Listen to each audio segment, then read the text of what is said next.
Hello everyone, स्वागत है एक बार फिर से आप सभी साथियों का शिक्षा संकल्प के इस ऑनलाइन यूट्यूब प्लेटफॉर्म पर। कैसे हैं आप सभी साथी? आशा करते हैं कि आप लोग बहुत ही अच्छे होंगे, स्वस्थ होंगे। आप सभी जानते हैं डेली सुबह 11:30 बजे सामान्य ज्ञान की स्पेशल क्लास होती है जो कि बीएड एंट्रेंस एग्जाम 2026 के लिए महत्वपूर्ण है।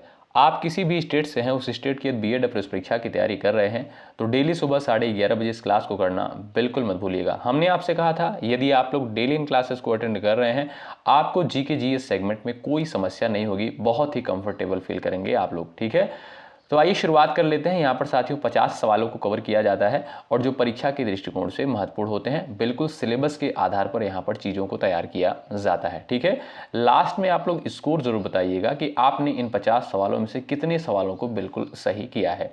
तो आइए शुरुआत करते हैं। अगर आप लोग टेलीग्राम चैनल से नहीं जुड़े हैं, टेलीग्राम चैनल से ज़रूर जुड़ जाइएगा। वहाँ पर जो है क्वेश्चन से ढेर सारे शेयर किए जाएंगे, तो आप लोग उसको भी पढ़ते हुए चलिएगा।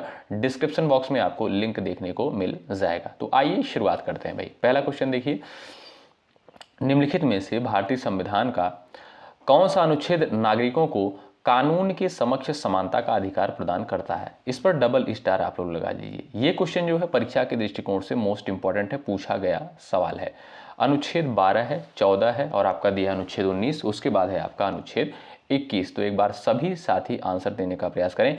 कौन सा अनुच्छेद जो है नागरिकों को कानून के समक्ष समानता का अधिकार प्रदान करता है? तो वो है साथियों आपका अनुच्छेद 14। अनुच्छेद 14 जो है नागरिकों को कानून के समक्ष समानता का अधिकार प्रदान करता है। ऑप्शन नंबर बी बिल्कुल राइट आंसर हो जाएगा। अगर साथियों बात करें मौलिक अधिकार की, तो आप सभी साथियों को पता होगा कि भारतीय संविधान में जो है 6 मौलिक अधिकार निहित हैं। ठीक है, यानी नागरिकों को जो है 6 मौलिक अधिकार दिए गए हैं।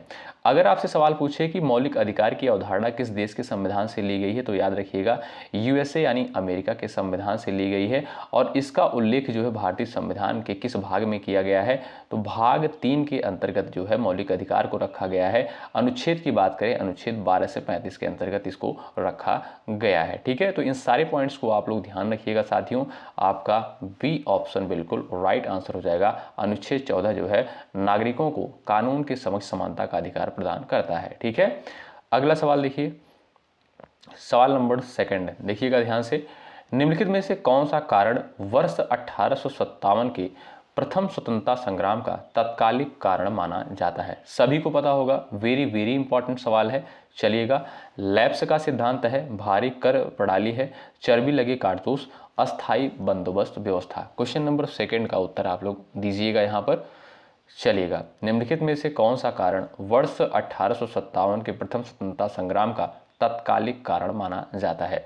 तो यहाँ पर जो भी साथी जा रहे हैं चर्बी लगे कारतूस पर, वो बिल्कुल राइट हो जाएंगे। ठीक है, आप सभी साथियों को पता होगा 1857 के विद्रोह का जो तत्कालिक कारण था, एनफील्ड राइफल साथियों जो हुआ करता था, इसमें जो कारतूस यूज होती थी, जो कारतूस जो इसमें प्रयोग हुआ करता था, तो कारतूस के ऊपर जो है गाय और सूअर की चर्बी लगी होती थी। ठीक है, इसी कारण जो है ये साथियों विद्रोह हुआ था। ठीक है, तो याद रखिएगा इसका जो तत्कालिक कारण था चर्बी लगे कारतूस। ऑप्शन नंबर सी बिल्कुल राइट आंसर हो जाएगा, ध्यान रखिएगा। क्वेश्चन नंबर आप देखिएगा यहाँ पर 3 दिया है। निम्नलिखित में से भारत का वह कौन सा क्षेत्र है जहां जो है सर्वाधिक औसत वार्षिक वर्षा दर्ज की जाती है? क्वेश्चन नंबर 3 आपके स्क्रीन पर दिया है, इसका उत्तर आप लोग करेंगे। क्वेश्चन नंबर 3 का राइट आंसर बताएं। चेरापूंजी है, मासिन राम है, शिलोंग है और आपका दिया है कोहिमा। क्वेश्चन नंबर 3 का राइट आंसर बताएं। तो साथियों सर्वाधिक जो वर्षा होती है वो आपका कहाँ पर होती है? मासिन राम में। ये कहाँ पर स्थित है? मेघालय में। कहाँ पर साथियों? मेघालय में स्थित है। ऑप्शन नंबर आपका जो बी दिया है ये आपका बिल्कुल राइट आंसर हो जाएगा। क्वेश्चन नंबर 4 देखिएगा, निम्नलिखित में से किस महान व्यक्तित्व को जो है भारतीय संविधान की प्रारूप समिति यानी ड्राफ्टिंग कमेटी का जो है अध्यक्ष नियुक्त किया गया था? मोस्ट इंपॉर्टेंट सवाल है, आपसे सीधा सवाल पूछ लेता है कि ड्राफ्टिंग कमेटी यानी प्रारूप समिति का अध्यक्ष जो है किसे नियुक्त किया गया था? ठीक है, और साथियों ये सवाल जो है पेपर में आया हुआ भी है। चलिए एक बार आंसर देने का प्रयास करिएगा आप लोग। तो भाई जो भी साथी यहाँ पर गए हैं ऑप्शन नंबर सी पर, वो बिल्कुल राइट हो जाएंगे। प्रारूप समिति का अध्यक्ष साथियों किसे नियुक्त किया गया था? डॉक्टर बी आर अम्बेडकर को। ठीक है, प्रारूप समिति का साथियों गठन कब हुआ था? 29 अगस्त, याद रखिएगा 29 अगस्त 1947 को जो है प्रारूप समिति का गठन किया गया था। ठीक है, अगर आपसे पूछा जाए कि भारतीय संविधान का शिल्पकार किसे कहा जाता है, तो डॉक्टर बी.आर. अम्बेडकर को ही भारतीय संविधान का शिल्पकार भी कहा जाता है। ये सारे प्रश्न बहुत ही इंपॉर्टेंट हैं। बात करें साथियों यहाँ पर जवाहरलाल नेहरू की, तो आप सभी साथियों को पता होगा जवाहरलाल नेहरू जो थे संविधान सभा की संघ समिति के अध्यक्ष थे। क्या भाई, ये संघ समिति के जो है अध्यक्ष थे। सवाल जरूर पूछता है पेपर में कि आपसे ऐसे पूछेगा कि संविधान सभा के संघ समिति के अध्यक्ष कौन थे, तब आप कहिएगा जवाहरलाल नेहरू। ठीक है, और आप ये भी जानते होंगे दोस्तों कि जवाहरलाल नेहरू के द्वारा जो है उद्देश्य प्रस्ताव, ठीक है, उद्देश्य प्रस्ताव भी प्रस्तुत किया गया था संविधान सभा में। ये भी सवाल पेपर में पूछा गया है कि उद्देश्य प्रस्ताव किसके द्वारा प्रस्तुत किया गया था, तो आप कहिएगा पंडित जवाहरलाल नेहरू के द्वारा उद्देश्य प्रस्ताव प्रस्तुत किया गया था। ठीक है, बाद में जो है यही प्रस्तावना कहलाया, यानी प्रस्तावना का रूप ले लिया। ठीक है भाई, अब यहाँ पर बात करें डॉक्टर राजेंद्र प्रसाद की, तो ये जो है संविधान सभा के अस्थाई अध्यक्ष थे। क्या भाई, संविधान सभा के जो है अस्थाई अध्यक्ष कौन थे, डॉक्टर राजेंद्र प्रसाद। ठीक है, याद रखिएगा इन सारे पॉइंट्स को। आपका करेक्ट आंसर क्या हो जाएगा भाई, doctor B R. Ambedkar, option number C correct हो जाएगा। ये ड्राफ्टिंग कमेटी यानी प्रारूप समिति के जो है अध्यक्ष नियुक्त किए गए थे। ऑप्शन नंबर सी आपका राइट है। अगला सवाल देखिए, निम्नलिखित में से किस वर्ष जो है भारत में प्रथम रेल सेवा का संचालन प्रारंभ किया गया था। क्वेश्चन नंबर 5 का यहां पर आंसर आप लोग दीजिएगा।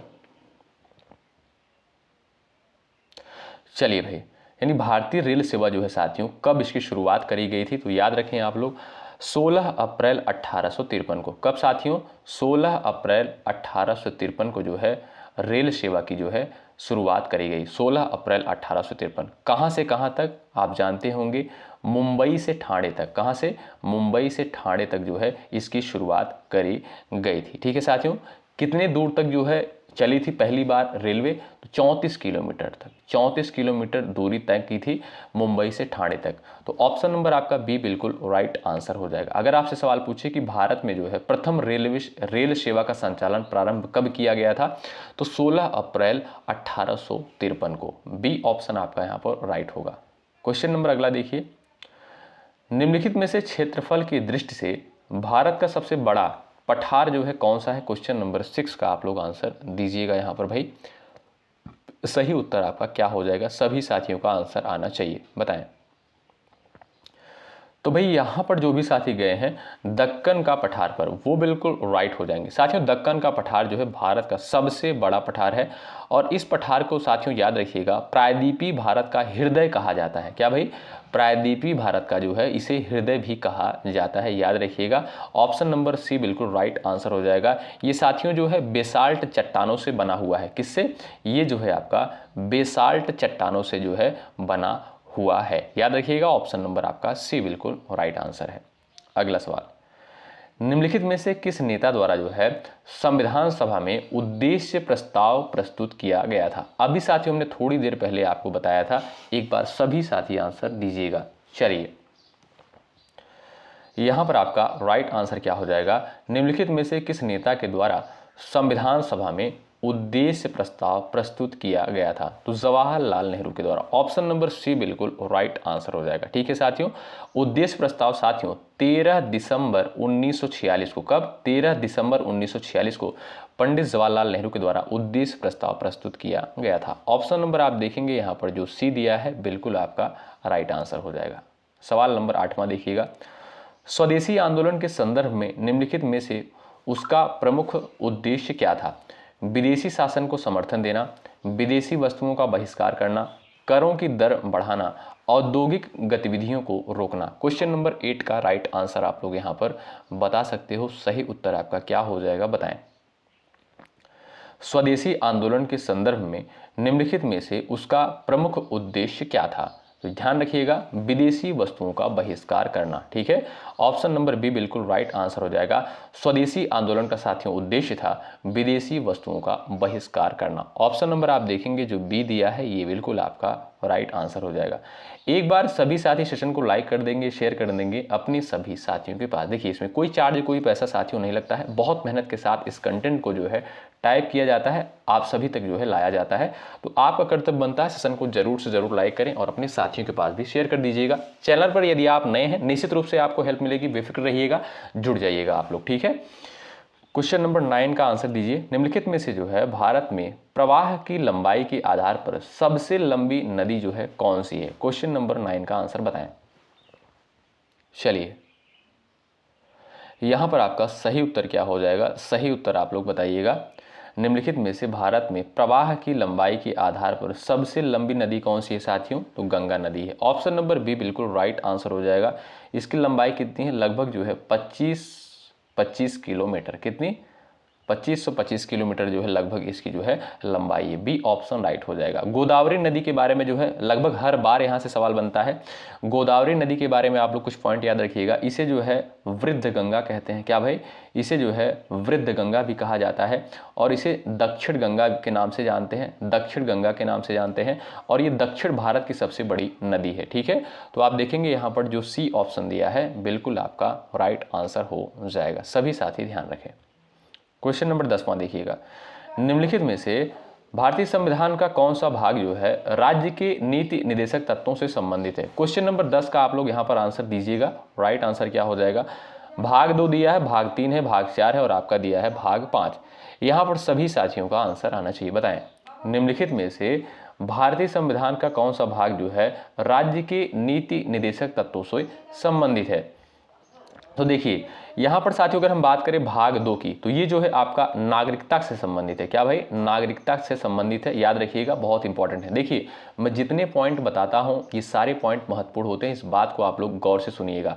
भाग 2 है साथियों, ये आपका नागरिकता से संबंधित है, ठीक है।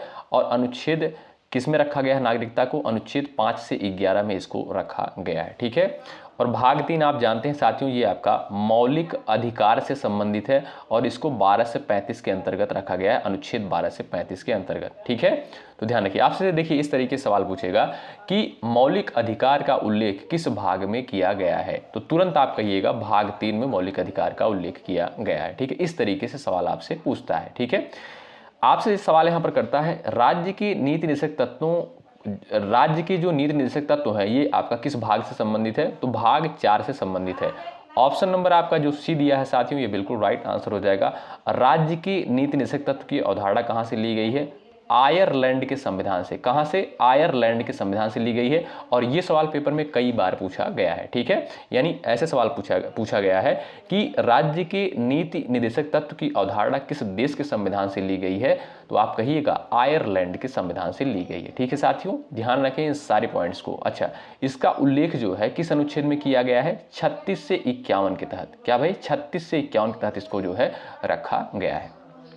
आइए आगे बढ़ते हैं। क्वेश्चन नंबर अगला देखिए। निम्नलिखित में से किस वर्ष जो है भारतीय राष्ट्रीय कांग्रेस की स्थापना की गई थी? क्वेश्चन नंबर 11 का आप लोग आंसर दीजिएगा। यहां पर सभी साथियों का उत्तर आना चाहिए। बताएं। यहां पर आपके सामने 4 ऑप्शंस दिए गए हैं, सभी साथी उत्तर दीजिएगा। भारतीय राष्ट्रीय कांग्रेस की स्थापना साथियों कब हुई थी? आप जानते होंगे भाई, नहीं जानते हैं तो जानिए।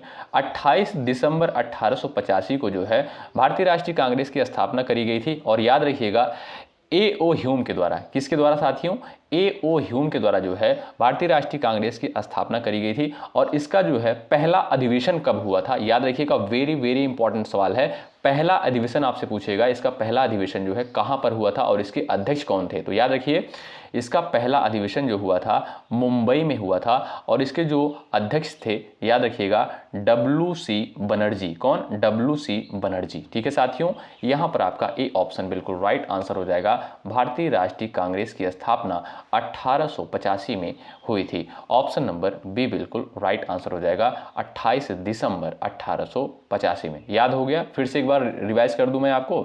देखिए ध्यान से सुनिए, इंपॉर्टेंट है, यहां से सवाल बनता है। भारतीय राष्ट्रीय कांग्रेस की स्थापना जो है 28 दिसंबर 1885 को हुई थी। किसके द्वारा स्थापना करी गई थी? A.O. ह्यूम के द्वारा जो है इसकी स्थापना करी गई थी।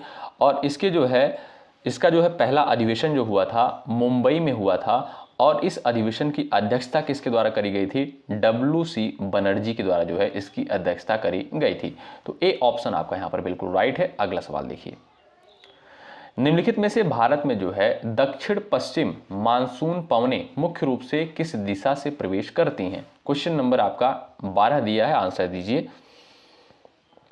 चलिए भाई, निम्नलिखित में से भारत में जो है दक्षिण पश्चिम मानसून पवनें जो है मुख्य रूप से किस दिशा से प्रवेश करती हैं? तो आप लोग बताइएगा। ऐसा कुछ रहता है भारत का, आप जानते हैं नक्शा, तो एक बार सभी साथी बताइएगा। यहाँ पर आप जानते हैं बंगाल की खाड़ी है और यहाँ पर आपका अरब सागर है, ठीक है। तो कहाँ से साथियों प्रवेश करता है? दक्षिण पश्चिम, यानी आपका जो राइट आंसर हो जाएगा बी ऑप्शन बिल्कुल राइट आंसर हो जाएगा, ठीक है। दक्षिण पश्चिम वाला हिस्सा आपका ये होता है, ठीक है।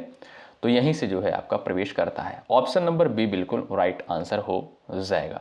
अगला सवाल देखिए, निम्नलिखित में से स्वतंत्र भारत के प्रथम राष्ट्रपति जो है कौन थे? क्वेश्चन नंबर 13 का आंसर दीजिए। चलिए भाई, बिल्कुल सिंपल सा क्वेश्चन है, इसका आंसर सभी को पता होगा भाई। भारत के जो है निम्नलिखित में से स्वतंत्र भारत के प्रथम राष्ट्रपति का नाम बताइए। तो राइट आंसर आपका क्या है भाई? Doctor Rajendra Prasad. B option बिल्कुल राइट आंसर हो जाएगा।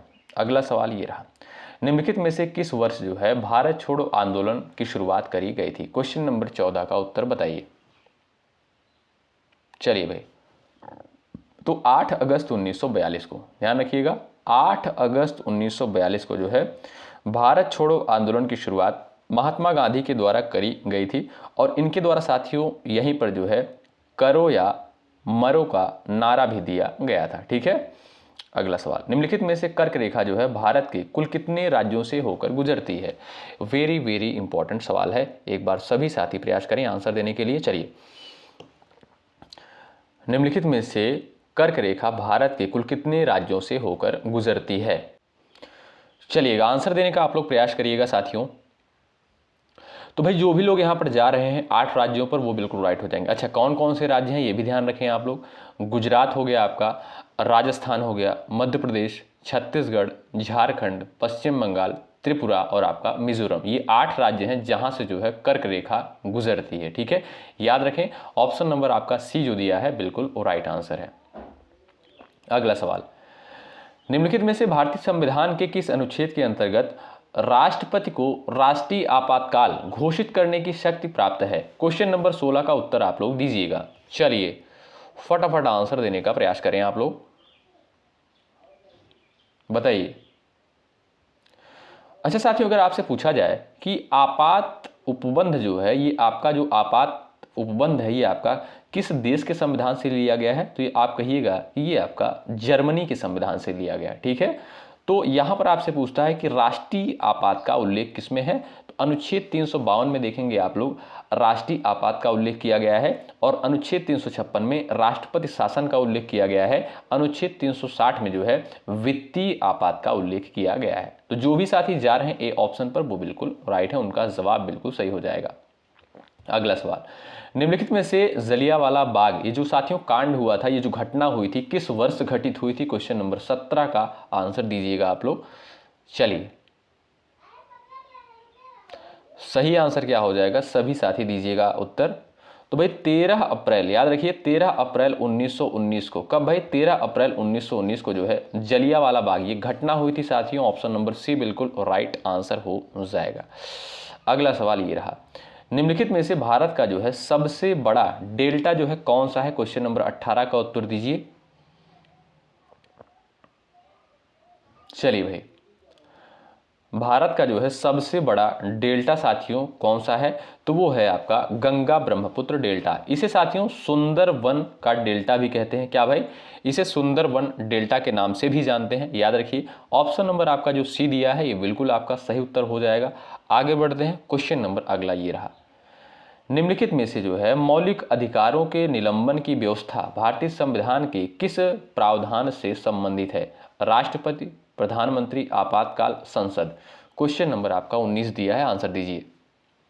निम्नलिखित में से मौलिक अधिकारों के निलंबन की व्यवस्था भारतीय संविधान के किस प्रावधान से है? आप जानते हैं आपातकाल से संबंधित है, यानी जब आपातकाल लग जाता है तो ये जो आपका मौलिक अधिकार होता है, कुछ मौलिक अधिकारों को छोड़कर जो है मौलिक अधिकार जो होते हैं ये आपके निलंबित हो जाते हैं। ऑप्शन नंबर सी बिल्कुल राइट आंसर हो जाएगा, ठीक है। तो यहाँ पर जो भी साथी ऑप्शन नंबर सी पर गए हैं वो बिल्कुल यहाँ पर करेक्ट हो जाएंगे। अगला सवाल ये रहा, निम्नलिखित में से किस कारण साइमन कमीशन का भारत में व्यापक विरोध किया गया था? आयोग में कोई भी भारतीय सदस्य शामिल नहीं था, करों में अत्यधिक वृद्धि की गई थी, नई शिक्षा नीति लागू की गई, ब्रिटिश सेना की संख्या बढ़ाई गई थी। क्वेश्चन नंबर 20 का उत्तर बताएं। चलिए, यहां पर आपका सही उत्तर क्या हो जाएगा बताएं। साइमन कमीशन, इसका विरोध साथियों क्यों हुआ था? आयोग में जो है, इस आयोग में एक भी जो है भारतीय सदस्य शामिल नहीं थे, इसलिए जो है इसका विरोध हुआ था। ऑप्शन नंबर आप देखेंगे ए बिल्कुल आपका राइट हो जाएगा। सवाल नेक्स्ट है, निम्नलिखित में से क्षेत्रफल की दृष्टि से भारत का जो है सबसे बड़ा राज्य कौन सा है? 21 का आंसर बताएं। 21 का सही उत्तर क्या हो जाएगा? आंसर दीजिएगा। क्षेत्रफल की दृष्टि से जो भारत का सबसे बड़ा राज्य है वो है साथियों आपका उत्तर प्रदेश। कौन सा है? उत्तर प्रदेश। ए ऑप्शन पर यहाँ पर जो भी साथी गए हैं वो बिल्कुल यहाँ पर माफ़ कीजिएगा साथियों, माफ़ कीजिएगा भाई, क्षेत्रफल की दृष्टि से यहाँ पर आपसे पूछा है तो आप कहिएगा राजस्थान है, ठीक है। जनसंख्या की दृष्टि से अगर आपसे पूछे तब आप कहिएगा उत्तर प्रदेश, ठीक है। ऑप्शन नंबर यहाँ पर सी बिल्कुल राइट आंसर हो जाएगा। आगे बढ़े, चलिए अगला क्वेश्चन देखिए, ये रहा। निम्नलिखित में से किस तिथि को जो है भारतीय संविधान को औपचारिक रूप से अंगीकृत किया गया था? डबल स्टार लगाइए, मोस्ट इंपॉर्टेंट सवाल है। चलिए आंसर दीजिएगा फटाफट आप लोग। यहां पर आपका सही उत्तर क्या हो जाएगा? आंसर दीजिएगा। तो भाई देखिए, जो भी साथी यहां पर गए हैं, आपसे सवाल करता है कि निम्नलिखित में से किस तिथि को भारतीय संविधान को औपचारिक रूप से अंगीकृत किया गया था? तो याद रखिएगा 26 नवंबर 1949 को। और साथियों 26 नवंबर को ही संविधान दिवस के रूप में भी मनाया जाता है, ठीक है। 26 जनवरी 1950 को आप सभी साथियों को पता होगा कि भारतीय संविधान पूर्ण रूप से जो है लागू हुआ था। और 9 दिसंबर 1946 को जो है संविधान सभा की प्रथम बैठक हुई थी, ये भी आपको पता होगा, ठीक है। तो भाई यहाँ पर आपका राइट आंसर हो जाएगा 26 नवंबर 1949। और 15 अगस्त 1947 को आप जानते हैं अपना देश जो है आज़ाद हुआ था। 15 अगस्त को ही आप जानते हैं भाई स्वतंत्रता दिवस के रूप में मनाया जाता है, ठीक है। तो भाई यहाँ पर सी ऑप्शन पर जो गए हैं वो बिल्कुल राइट हो जाएंगे। 26 नवंबर 1949 को भारतीय संविधान सभा द्वारा अंगीकृत किया गया था भारतीय संविधान को, ठीक है। और 26 नवंबर को ही संविधान दिवस के रूप में भी मनाया जाता है। निम्नलिखित में से किस वायसराय के कार्यकाल में बंगाल का विभाजन किया गया था? बताइए।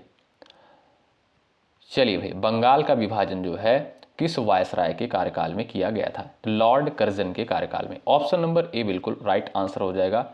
बंगाल का विभाजन साथियों हुआ कब था? 1905 को। ए ऑप्शन आपका बिल्कुल सही उत्तर है। अगला सवाल, निम्नलिखित में से जनसंख्या की दृष्टि से भारत का सर्वाधिक जनसंख्या वाला राज्य कौन सा है? 24 का राइट आंसर क्या है? महाराष्ट्र, बिहार, पश्चिम बंगाल, उत्तर प्रदेश। तो साथियों उत्तर प्रदेश जो है ये आपका जनसंख्या की दृष्टि से सबसे अधिक आबादी वाला राज्य है। ऑप्शन नंबर डी वाले साथी यहाँ पर बिल्कुल राइट हो जाएंगे। क्वेश्चन नंबर 25 है, निम्नलिखित में से भारतीय संविधान की 8वीं अनुसूची का संबंध जो है किससे है? 25 का उत्तर दीजिए आप लोग। राज्यों से, भाषाओं से, कर प्रणाली से, आपातकाल से। बताइए, निम्नलिखित में से भारतीय संविधान की 8वीं अनुसूची का संबंध किससे है? तो ये आपका साथियों भाषाओं से है, ठीक है। साथियों मूल संविधान में जो है 8वीं अनुसूची में कुल कितनी भाषाएं शामिल थी? तो याद रखिएगा साथियों, मूल संविधान में 8वीं अनुसूची में आप देखेंगे 14 भाषाएं शामिल थी, लेकिन वर्तमान समय में कुल 22 भाषाएं शामिल हैं, ठीक है। तो आप देखेंगे यहाँ पर जो बी ऑप्शन दिया है बिल्कुल राइट आंसर हो जाएगा। 8वीं अनुसूची का संबंध है किससे? भाषाओं से है। अगला सवाल, निम्नलिखित में से किस वर्ष जो है असहयोग आंदोलन प्रारंभ किया गया था? 26 का उत्तर दीजिए। चलिए भाई, आंसर फटाफट आप लोग देते हुए चलिएगा। निम्नलिखित में से किस वर्ष असहयोग आंदोलन प्रारंभ किया गया था? सभी साथियों का उत्तर आना चाहिए। जो भी साथी यहां पर गए हैं 1920 पर, वो बिल्कुल राइट है। ऑप्शन नंबर सी आपका बिल्कुल सही उत्तर हो जाएगा। अगला सवाल, निम्नलिखित में से भारत का जो है सबसे लंबा समुद्र तट किस राज्य के पास है? तमिलनाडु, आंध्र प्रदेश, महाराष्ट्र और आपका दिया है गुजरात। 27 नंबर के क्वेश्चन का राइट आंसर आपका क्या हो जाएगा भाई? गुजरात राज्य हो जाएगा। डी विकल्प आपका बिल्कुल राइट आंसर है। अगला सवाल, निम्नलिखित में से राष्ट्रपति को उसके पद से हटाने की संवैधानिक प्रक्रिया क्या कहलाती है? 28 का उत्तर बताइए। निलंबन, इस्तीफा, महाभियोग, अविश्वास प्रस्ताव। चलिएगा, सही उत्तर क्या हो जाएगा भाई? तो जो भी साथी बता रहे हैं महाभियोग, वो बिल्कुल राइट है। ऑप्शन नंबर सी बिल्कुल राइट आंसर हो जाएगा। महाभियोग का उल्लेख साथियों अनुच्छेद 61 के अंतर्गत किया गया है। ये आर्टिकल भी ध्यान रखें आप लोग, इंपॉर्टेंट है। अगला सवाल देखते हैं भाई, ये रहा। निम्नलिखित में से गांधी इरविन समझौता किस वर्ष संपन्न हुआ था? 29 का उत्तर बताइए। गांधी इरविन समझौता जो है किस वर्ष जो है संपन्न हुआ था? तो 1931 को। ध्यान रखें, ऑप्शन नंबर जो सी दिया है बिल्कुल आपका सही उत्तर हो जाएगा। आगे बढ़ते हैं भाई, और हम लोग यहाँ पर देखेंगे क्वेश्चन नंबर 30। इसका आंसर दीजिएगा। सवाल नंबर 30 कहता है, निम्नलिखित में से भारत की सबसे ऊंची पर्वत चोटी कौन सी है? बताइए, भारत की जो है सबसे ऊंची पर्वत चोटी का नाम आप लोग बता दीजिएगा।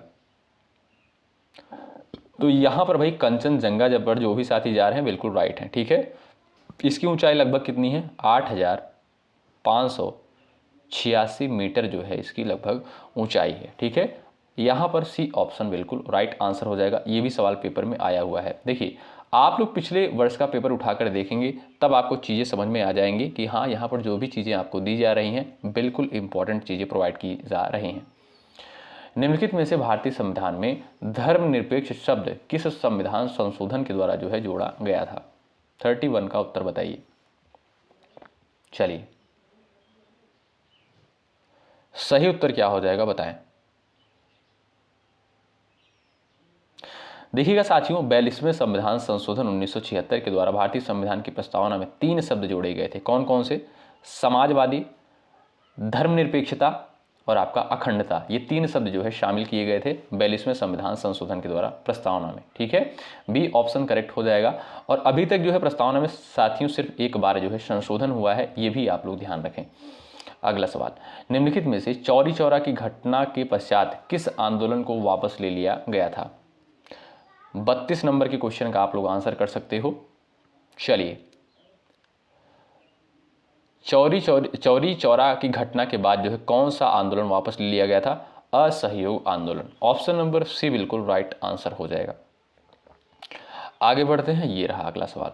निम्नलिखित में से भारत में दक्षिण पश्चिम मानसून सबसे पहले कहां पहुंचता है? मुंबई, चेन्नई, कोलकाता, केरल तट पर।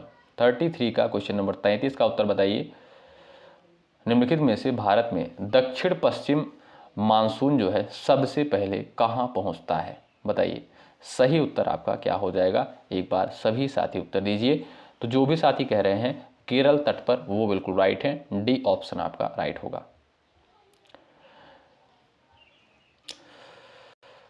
सवाल नंबर 34 है, इसका उत्तर दीजिए। निम्नलिखित में से भारतीय संविधान का संरक्षक किसे माना जाता है? 34 का उत्तर दीजिएगा। राष्ट्रपति, प्रधानमंत्री, संसद और सर्वोच्च न्यायालय। निम्नलिखित में से भारतीय संविधान का जो है संरक्षक किसे माना जाता है? सर्वोच्च न्यायालय को। याद रखिए, डी ऑप्शन आपका बिल्कुल राइट आंसर हो जाएगा। सर्वोच्च न्यायालय को जो है भारतीय संविधान का संरक्षक कहा जाता है। निम्नलिखित में से क्रिप्स मिशन भारत में किस वर्ष आया था? 35 का उत्तर दीजिएगा आप लोग। चलिए भाई, यहां पर आपका सही उत्तर क्या हो जाएगा? सभी लोग बताएं। निम्नलिखित में से क्रिप्स मिशन भारत में जो है किस वर्ष आया था?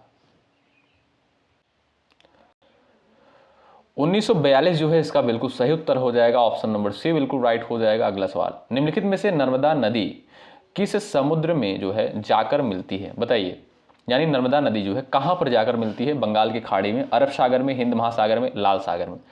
36 का उत्तर क्या हो जाएगा भाई? जो भी साथी कह रहे हैं भी अरब सागर, वो बिल्कुल राइट है। आपका बी ऑप्शन करेक्ट है। अगला सवाल ये रहा, भारतीय संविधान के किस अनुच्छेद के अंतर्गत राष्ट्रपति जो है अध्यादेश जारी करता है? 37 का उत्तर बताइए। चलिए, अध्यादेश जो है जारी कर सकता है किस अनुच्छेद के अंतर्गत? अनुच्छेद 123 के अंतर्गत। ध्यान रखिए, ऑप्शन नंबर आपका जो सी दिया है यह बिल्कुल आपका सही उत्तर हो जाएगा। ध्यान रखिए सभी प्यारे साथी। अगला सवाल, निम्नलिखित में से जो है खिलाफत आंदोलन का मुख्य उद्देश्य क्या था? 38 का उत्तर आप लोग बता सकते हो। खिलाफत आंदोलन का जो है मुख्य उद्देश्य क्या था? ब्रिटिश शासन समाप्त करना, तुर्की के खलीफा की सत्ता की रक्षा करना, भारत का विभाजन रोकना, स्वदेशी का प्रचार करना। 38 का सही उत्तर क्या हो जाएगा? ऑप्शन नंबर आपका यहाँ पर बी जो दिया है बिल्कुल राइट आंसर हो जाएगा। तुर्की के खलीफा की सत्ता की रक्षा करना, ऑप्शन नंबर बी करेक्ट है। अगला सवाल, निम्नलिखित में से काली मिट्टी मुख्यतः जो है किस फसल के लिए उपयुक्त मानी जाती है? चलिए साथियों, बात करें अगर हम काली मिट्टी की, तो काली मिट्टी को और किस नाम से जानते हैं? रेगुर मृदा के नाम से जानते हैं। ये सवाल पूछा गया है, ठीक है, याद रखें, काली मिट्टी को जो है रेगुर मृदा के नाम से जानते हैं। तो यहाँ पर जो भी साथी जा रहे हैं कपास पर, वो बिल्कुल राइट हो जाएंगे। काली मिट्टी जो है मुख्यतः किस फसल के लिए उपयुक्त मानी जाती है? तो कपास की खेती के लिए बेस्ट मानी जाती है। ठीक, अगला सवाल, निम्नलिखित में से उपराष्ट्रपति के निर्वाचन से संबंधित अनुच्छेद जो है कौन सा है? क्वेश्चन नंबर 40 का उत्तर बताइए। उपराष्ट्रपति के निर्वाचन से संबंधित जो आर्टिकल है, अनुच्छेद 66, यहां पर जो भी साथी डी ऑप्शन पर गए हैं वो बिल्कुल राइट हो जाएंगे। अगला सवाल ये रहा, निम्नलिखित में से सविनय अवज्ञा आंदोलन की शुरुआत किस घटना से मानी जाती है? 41 का उत्तर बताइए।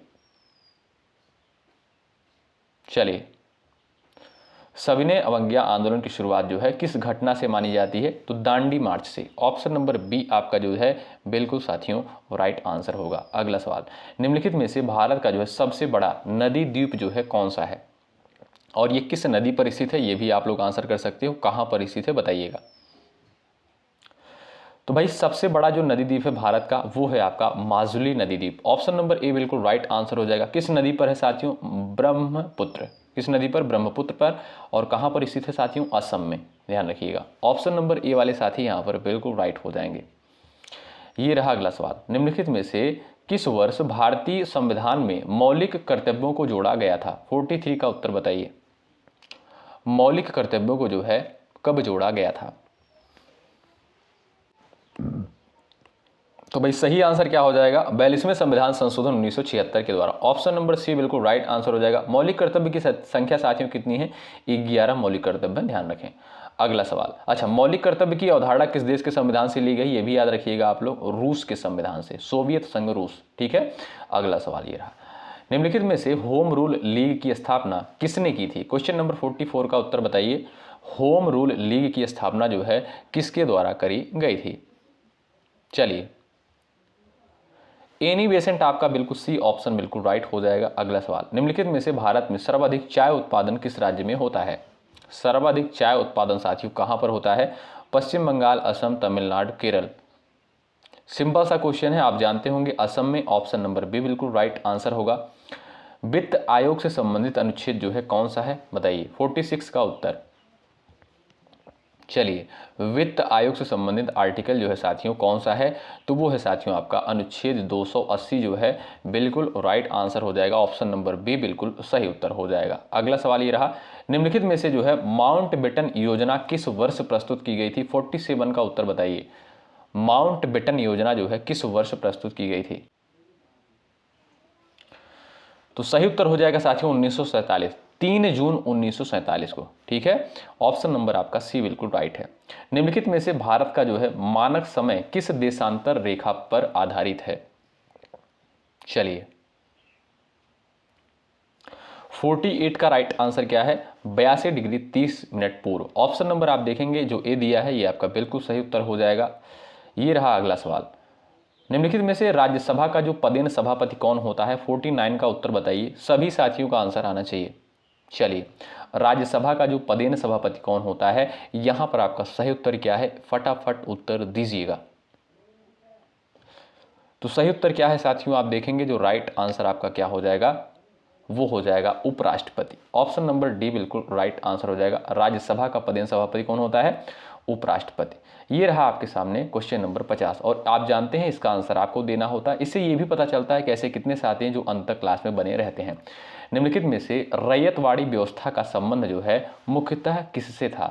तो चलिए, क्वेश्चन नंबर 50 का आप लोग आंसर करिएगा, देखते हैं किसका किसका आंसर आता है। ठीक है, ये क्लास साथियों आपको कैसी लगती है ज़रूर बताइएगा। और सुबह 11:30 बजे ये क्लास होती है। मैं फिर से आपसे कह रहा हूँ, यदि आप लोग डेली इन क्लासेस को अटेंड करेंगे सुबह 11:30 बजे, आपको सामान्य ज्ञान में कोई समस्या नहीं होगी। हम इतना प्रैक्टिस आपका करवा देंगे, इतने सारे क्वेश्चंस प्रोवाइड कर देंगे, आपको कोई दिक्कत नहीं होने वाली है। और इस बात का आप लोग ध्यान रखिएगा, जो भी चीज़ें आपको दी जा रही हैं बिल्कुल ऑथेंटिक चीज़ें आपको दी जा रही हैं। अगर हमारे ऊपर देखिए, यूट्यूब का ज़माना है तो बहुत सारे क्लासेस आपको देखने को मिलती होंगी यूट्यूब पर। तो देखिएगा, आप जो है अपने आप से खुद जांच कर सकते हैं कि हाँ किसका कंटेंट बेहतर है। ठीक है, मैं इसलिए ये बोल रहा हूँ कि बहुत सारे स्टूडेंट को जो है भरोसा नहीं होता है। तो आप लोग एक काम करिए, पिछले साल का पेपर उठाइए और आप देखिए, खुद एनालिसिस करिए, तब आपको चीज़ें बिल्कुल क्लियर हो जाएंगी कि हाँ, यहाँ पर जो चीज़ें दी जा रही हैं बिल्कुल इंपॉर्टेंट चीज़ें दी जा रही हैं। ठीक है, तो धीरे धीरे सारी चीज़ें हम लोग यहाँ पर कवर करेंगे। आप लोग धैर्य के साथ बने रहिएगा। ठीक है,